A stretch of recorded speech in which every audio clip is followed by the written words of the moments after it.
நித்தம் பிறக்கும் என் வாழ்க்கையே. உன் பார்வை வீசும் நேரம் காதல் அருவி கொட்டுகிறதே. உன் கண்களில் என் முகம் காண்கிறதே.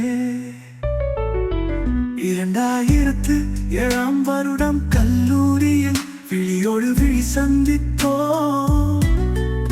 அத்தருணம் கனவிலும் நினைக்கவில்லை.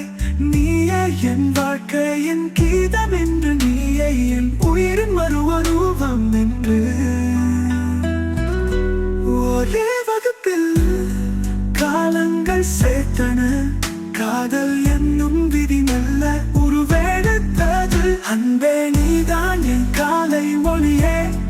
நித்தம் பிறக்கும் என் வாழ்க்கையே.